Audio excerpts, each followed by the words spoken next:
పట్టభద్రుల ఎమ్మెల్సీ ఎన్నికలు ఇప్పుడు రాజకీయ పార్టీల్లో అయితే ఇదే కాస్తంత హడావుడైతే కనిపిస్తోంది. ఎందుకంటే ప్రతిష్టాత్మకంగా తీసుకున్నాయి. చంద్రబాబు నాయుడు గారు కూడా చాలా సీరియస్గా ఉన్నారు. మంత్రులందరితో టెలికాన్ఫరెన్స్లో కూడా ఇక సమయం లేదు, ఇమీడియట్గా మీరు దాని మీద దృష్టి పెట్టాలి, ఎన్నికల మీద ఎట్టి పరిస్థితుల్లో గెలిచి తీరాలి అంటూ టార్గెట్లు కూడా చేస్తున్నారు. ఒక రకంగా జనసేనకు సంబంధించిన మంత్రులు ఎవరైతే ఉన్నారో మనోహర్ గారు కానీ, కందుల దుర్గేష్ కానీ, వాళ్ళు సీరియస్గానే యాక్టివిటీ చేస్తున్నారు. ఎక్కడికక్కడ వాళ్ళు మీటింగులు పెడుతున్నారు. ఎట్టి పరిస్థితుల్లో గెలిచి తీరాలి, సమన్వయంతో ముందుకెళ్ళండి అని చెప్తున్నారు. ఇక్కడ తెలుగుదేశం పార్టీ మంత్రులు కూడా ఎక్కడైతే ఎన్నికలు జరుగుతున్నాయో ఆ జిల్లాల్లో అంత ఆసందడే కనిపిస్తుంది. రేపొద్దున్న ఒకవేళ కూటమి అభ్యర్థుల విషయంలో ఏదైనా తేడా జరిగితే ఈ రెండు పార్టీల మధ్య సమన్వయ లోపం ఏంటనే స్పష్టంగా అర్థమవుతుందా? ఈ ఎన్నికలు వీళ్ళిద్దరి బంధానికి ఒక పరీక్ష పెట్టబోతున్నాయా? ఇది అంశం మీద చర్చించే ప్రయత్నం చేద్దాం. సరే, ఎమ్మెల్సీ ఎన్నికలు అంటే వైసీపీ పార్టిసిపేట్ చేస్తుంటే వేరే రకంగా ఉండేదేమో, కానీ స్వతంత్రులు పెరుగుతున్నారు ఎక్కడికక్కడ. నిన్న కూడా కాకినాడలో కూడా ఒక అభ్యర్థి బయటకు వచ్చాడు, మేము కూడా వేసాను అది నామినేషన్ వేయడానికి. అంటే ఇలా పెరుగుతున్నారు ఎక్కడికక్కడ.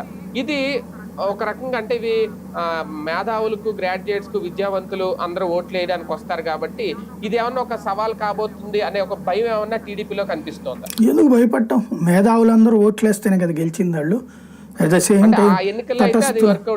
ఇప్పుడు ఆ రోజున ఏదైతే మేధావులు కోరుకున్నారో అది అద్భుతంగా అమలు చేస్తున్నామనే కదా చెప్పేది. వాస్తవంగా ఎన్నికలకు ముందు ఏం చెప్పారు? విధ్వంసమైన వ్యవస్థని గాడిని పెట్టేస్తున్నాం అన్నటువంటిది కదా చెప్పింది. హ్యాపీగా ఇవాళ అదే చేస్తున్నాము, సక్సెస్ అయిపోయింది, రాష్ట్రాన్ని విధ్వంసం నుంచి అభివృద్ధి పదం వైపు, పురోగమనం వైపు తీసుకెళ్తున్నాం అని వాళ్ళు చెప్తున్నారు కదా. ఇంకేం బాధ? అసలు తడిగుడ్డేసుకు పడుకోవచ్చు, ఇంకెందుకు కంగారు పట్టడం? ఇది ఎడ్యుకేటెడ్ పూర్తిగా. ఇది ఒక రొటీన్. అంటే పార్టీ ఎప్పుడు సీరియస్గా, సిన్సియర్గానే పనిచేస్తుంది. వదిలేసినా సీరియస్గానే ఉంటుంది, తీసుకున్నా సీరియస్గానే ఉంటుంది. ఇప్పుడు ఎంపీటీసీ, జెడ్పీటీసీలు వద్దనుకుంది, అలాగే 2-3 అప్పట్లో బైపోల్స్ వద్దనుకుంది. ఎందుకు అంటే సీరియస్గానే వదిలేసింది, దానివల్ల ఉపయోగం లేదు. ఇప్పుడు ఇది సీరియస్గా తీసుకుంటే సీరియస్గా అట్లాగే చంద్రబాబు గారు సమీక్షలు చేస్తారు ఖచ్చితంగా. వాస్తవంగా వైసీపీ లేదు కాబట్టి సగం తగ్గిపోయింది వీళ్ళకి. ఇప్పుడు ఓన్లీ వీళ్ళకి పోటీ ఎవరంటే వామపక్ష భావజాలికులైనటువంటి వాళ్ళతోనే పోటీ. మామూలుగా అయితే కనుక ఒకసారి రామకృష్ణ గారితోనూ, శ్రీనివాసులు గారితో మాట్లాడితే వాళ్ళ అభ్యర్థులతో మాట్లాడతారు, డౌన్ ప్లే చేసి ఉండేవాళ్ళు.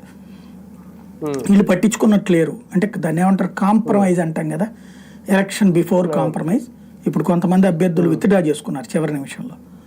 అట్లాంటివి జరుగుండే ఇప్పుడు, కానీ అట్లాంటివి జరగలేదు. అంటే సీరియస్గా వీళ్ళు కింద స్థాయిలో కూటమి వాళ్ళందరూ అనుకుని ఉంటే కనుక సిపిఐ వాళ్ళతో, సిపిఎం వాళ్ళతో మాట్లాడితే వాళ్ళు డ్రాప్ అవడం ఏదో జరుగుండేది. అయితే అప్పుడు వాళ్ళు కూడా ఆశిస్తారు కదా ఏదో ఒకటి, ఈ కాకపోతే ఇంకేదో పదవి కావాలన్నటువంటిది. లేదు, వాళ్ళకి కొంత ఏంటంటే వాళ్ళు ఏం చేస్తారంటే ఫ్రమ్ ద బిగినింగ్ కమ్యూనిస్టులు వాళ్ళు ఓట్లు రిజిస్ట్రేషన్ కూడా వాళ్ళే చేయించుకుంటారు. తెలుగుదేశం వాళ్ళు కూడా అట్టగే చేయించుకున్నారు. అంటే వీళ్ళు ఒక్కొక్కళ్ళు కనీసం ఒక 60,000-70,000 ఓట్లు రిజిస్టర్ చేయించుంటారు.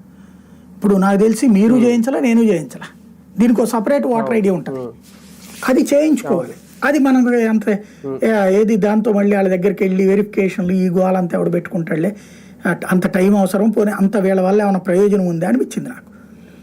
ఈ ఎమ్మెల్సీ, గ్రాడ్యుయేట్ ఎమ్మెల్సీ అవసరం యాక్చువల్గా అయితే. కానీ అసలు మండలి అనే దానికి విఘ్నతే కోల్పోయింది కదా. ఒకప్పుడు నాకు మండలి అంటే బాగా ఇష్టం. ఎందుకంటే ఒకప్పుడు ఎన్టీ రామారావు గారు స్టార్టింగ్ రోజులలో నేను పేపర్లో చదివేవాడిని. మండల్లో ఒక ఏది వెంకయ్య నాయుడు మాట్లాడాడు, లేకపోతే కనుక కొంతమంది సీనియర్లు రోసి ఎట్లాంటి వాళ్ళు మాట్లాడారు. చురకలతో సహా మంచి ఉపన్యాసాలు ఉండే, మంచి స్పీకర్స్ ఉండేవాళ్ళు. మండలి అనేటటువంటిది మంచి ప్రయారిటీ ఉండేది ఆ రోజుల్లో. ఇప్పుడు మండలి అంటే రాజకీయ నిరుద్యోగుల ఆశ్రయం. మండలి అంటే ఒకప్పుడు పెద్దల సభ, పెద్దరికంగా ఉండేది. ఫర్ ఎగ్జాంపుల్ అసెంబ్లీలో ఇష్టం వచ్చినట్టు మాట్లాడుకున్నా, మండలిలో కాస్త కూర్చుని వివరంగా మాట్లాడుకుంటూ, నిర్మోహమాటంగా మాట్లాడుకుంటూ, నిర్భయంగా మాట్లాడుకుంటూ, ఏది అతిశయాలు లేకుండా, అహంకారం లేకుండా ఉండేది. వీళ్ళు కూడా డేటాతో వచ్చేవాళ్ళు సదరు ఎమ్మెల్సీలు కూడా. ఇవాళ ఏంటంటే ఇక్కడ ఎమ్మెల్యే సీట్ ఇవ్వలేకపోతున్నారు కాబట్టి ఎమ్మెల్సీ సీట్ అంతే, అంతకు మించి ఏం లేదు. అలాగా ఎమ్మెల్యే కోట ఎమ్మెల్సీలు అట్ట పరుగు పోయినాయి. అది ఎప్పుడైతే పోయింది, ఈవెన్ పోనీ గవర్నర్ కోటా కింద ఉండేటటువంటి ఎమ్మెల్సీలు చాలా వాల్యూ ఉండేది. ఏది ఆయా రంగాలు అంటే జర్నలిజం రంగం నుంచి ఒకళ్ళ నేను, కళారంగం నుంచి ఒకళ్ళ నేను, ఉపాధ్యాయ రంగం నుంచి ఒకళ్ళు అట్లాగే ఇచ్చేవాళ్ళు. ఆ సదరు రాజకీయ పార్టీలు కూడా ఆ విధమైన ప్రముఖులకే అవకాశం ఇచ్చేది. క్రమంగా అది పోయి అది ఎట్టగా తయారైపోయింది. ఇక్కడ రాజకీయ పార్టీ తరపున ఎవరికి లేనటువంటి తీసుకెళ్ళి ఏదో ఒక కారణం చూపెట్టి అక్కడ చివరికి తెలంగాణలో చూసాం కదా, తమిళసై అడ్డుపడితే ఏమవుతుందో, చివరి కోర్టులకు వెళ్ళినా జరగలేదు. అంటే ఇక్కడ రాజకీయ పార్టీలు గవర్నర్ కలిసిపోతే ఏముండదు, అక్కడ నిజాయితీగా అయితే ఏముండదు, సరైనటువంటి పోస్టులు ఏమి రావట్లేదు ఇప్పుడు. ఇక ఆ రెండు పోయాక ఇక మిగిలిన ఏకైక ఆప్షను గ్రాడ్యుయేట్స్, టీచర్స్. వీళ్ళల్లో విద్యావంతులు సరైనటువంటి వాళ్ళు ఉండి డిబేట్ చేస్తే బాగానే ఉంటుంది. కానీ అలా జరగట్లేదు కదా. మండలికి అసలు ప్రాముఖ్యత లేకుండా పోయింది, వార్తలోనే లేకుండా పోయింది. ఎప్పుడన్నా లోకేష్ గారు అక్కడికి వెళ్ళి మాట్లాడారు, లేకపోతే పవన్ కళ్యాణ్ గారు అక్కడికి వెళ్ళి మాట్లాడారు, ఏదన్నా తిట్టుకున్నారు, ఏదన్నా ఆగ్రహం వ్యక్తం చేసుకున్నారు, ఇది మాత్రమే వార్త. కానీ నిజంగా మండలిలో చర్చించే వాతావరణం ఉందా? ఎంత చక్కటి సమాచారం, ఎంతటి చక్కటి వార్తలు రాయొచ్చో దాని మీద. ఒకప్పుడు అసెంబ్లీ, శాసనసభ, శాసన మండలికి 2 రిపోర్టర్లు ఉండేవాళ్ళు, మనకి పెట్టేవాడిని నేను. వాళ్ళకి పూర్తిగా అక్కడ విని రాసుకుని ఆ కన్సర్న్ బయట్లతో ఎడిట్ చేసి వెయ్యాలి. మండలి కోసం నేను ఒక బులెటినే నడిపేవాడిని. అసెంబ్లీ దాంట్లో మండలికి హాఫ్ ఛాయిస్ ఇచ్చేవాడిని నేను. ఎందుకు అంటే పెద్దల సభ దగ్గరే అసలు నిజాలు తెలుస్తాయని. ఇప్పుడు అలాంటి నీతి నియమము, అట్లాంటి సంస్కారయుతమైన జర్నలిజం కూడా నచ్చట్లేదు ఈ రోజుల్లో. ఒక రకంగా అసెంబ్లీకి వెళ్ళట్లేదు కాబట్టి మొన్న అయితే మండలికి కాస్త ప్రాధాన్యత వచ్చిందిలేండి. కానీ ఇప్పటికీ అక్కడ సరైన డిబేట్లు ఏం నడవట్లేదు కదా. బేసిక్ గా నడవాలి, అరుచుకోవడానికి కేకలేసుకోవడానికి కాదు కదా. ఇప్పుడు వీళ్ళ నుంచి ఏదన్నా పబ్లిక్ ఆశిస్తుంటే, అంటే ఈ ప్రభుత్వంలో సరైనటువంటి చర్చ జరగట్లేదు అని నిరుద్యోగులు, విద్యావంతులు అనుకుంటుంటే వాళ్ళు అప్పుడు ప్రభుత్వానికి వ్యతిరేకంగా ఓటేయాలి. కానీ ఇక్కడ రాజకీయ పార్టీల తరపునే వాళ్ళ కార్యకర్తల్లో డిగ్రీలు పూర్తయిన వాళ్ళనే ఇక్కడ చేర్చారు, వాళ్ళకి తెలిసిన టీచర్లనే వీళ్ళు చేర్చారు, మిగతా అందరూ దాంట్లో ఇన్వాల్వ్ కాలేదు.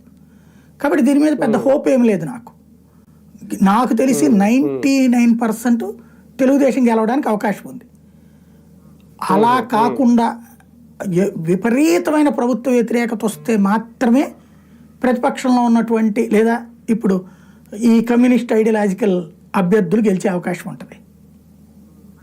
అంటే స్వతంత్రులు పెరుగుతున్నారు అంటే ప్రభుత్వం మీద వ్యతిరేకత ఉండడం వల్లే వాళ్ళు బయటకు వచ్చి అట్లేం లేదండి. ఎప్పుడు ఉంటారు 20-30 మంది పోటీలు చేస్తుంటారు.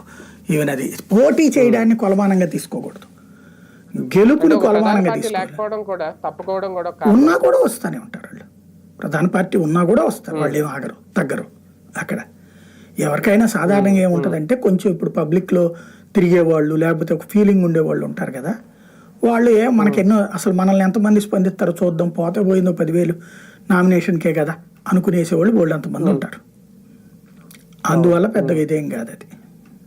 కానీ ఒకటి సార్, మామూలు ఎన్నికలకి ఇవికి కంపేర్ చేసుకుంటే కూటమి మధ్య సమన్వయం ఉన్న ఒకవేళ లోపించిన ఆ ఎఫెక్ట్ అని ఎన్నికల మీద కనిపిస్తుందా, పడుతుందా, ప్రభావం ఉంటుందా, లేదంటే దానికి దీనికి సంబంధం? ఇక్కడ ఇద్దరు మిత్రులేనండి. ఇప్పుడు పోటీ పడుతున్న వాళ్ళు ఇద్దరు మిత్రులే. తెలుగుదేశం, జనసేన, బీజేపీనేమో కూటమి. అవును, ఇది దాన్ని ఏమంటాం మనం, ఇంటర్నల్ స్టాఫ్ వీళ్ళు ముగ్గురు, ఎక్స్టర్నల్ స్టాఫ్ కమ్యూనిస్టులు.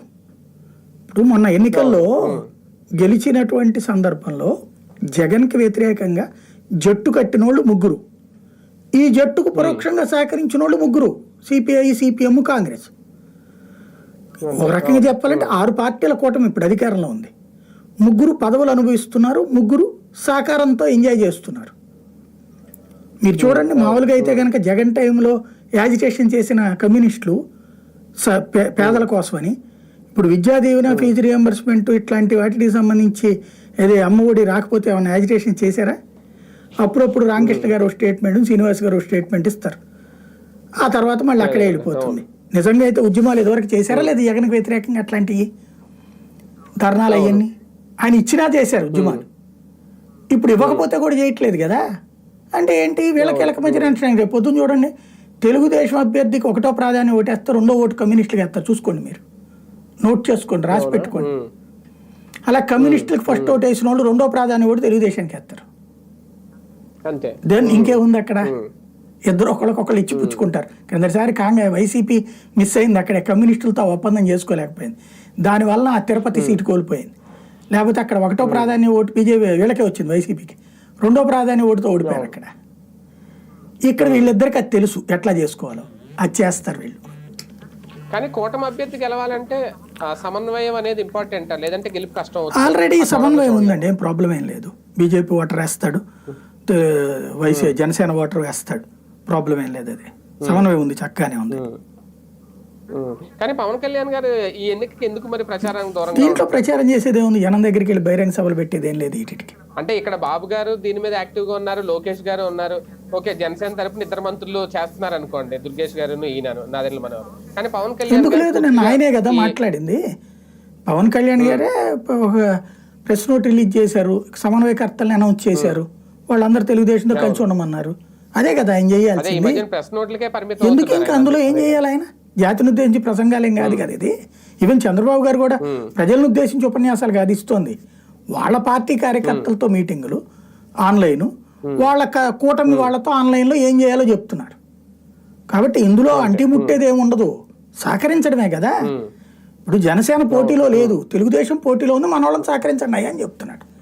ఇంకా అందులో విభేదం ఏముందని పని చేసుకుంటున్నారు, చక్కగానే సమన్వయంతోనే ఉన్నారు. దీంట్లో వైసీపీ పాత్రని ఏమన్నా చూడొచ్చా సార్? రేపొద్దున ఓటమి చెందితేనే వైసీపీ సక్సెస్ అయినట్టు, లేదంటే వ్యతిరేకత ఉన్నట్టు, లేదు అంటే వైసీపీ అనుకున్నట్టు ఎలాంటి వ్యతిరేకత ప్రభుత్వం లేదు, పాలన అద్భుతంగానే ఉంది. వైసీపీకి దీనికి అసలు సంబంధమే లేదు. దాన్ని ఏమంటారు, పారిపోయారు, పోటీలో నుంచి పారిపోయారు. దెన్ ఇంకా వాళ్ళు ఏం క్లెయిమ్ చేసుకుంటారు, లైట్ తీసుకోవడం వాళ్ళని. కాకపోతే అంటే వీళ్ళ ఓట్లు రేపొద్దున వాళ్ళకే కదా ఏం పడతాయని, వాళ్ళకి ఎంత ముందే పడలేదు, ఇప్పుడు ఏం పడతాయి అంతే. అదేముండదు. రైట్ రైట్, చూద్దాం. నిజంగా సమన్వయం అద్భుతంగా ఉంటే రెండు పార్టీల మధ్య ఎలాంటి ఇబ్బంది ఉండదు రేపొద్దున్న ఎన్నికలకి అనేది, లేదా సమన్వయం అనేది ఇక్కడ కౌంట్ అవ్వదా, ఇదో ఎవరికి పరీక్ష అవుతుంది. నిజంగా ఎమ్మెల్సీ ఎన్నికల్లో కూటమి అభ్యర్థులదే దాదాపు విజయం అనేది, ఇంకేం జరుగుతుంది అనేది ఇంకా ఫలితాల తర్వాత చూడండి.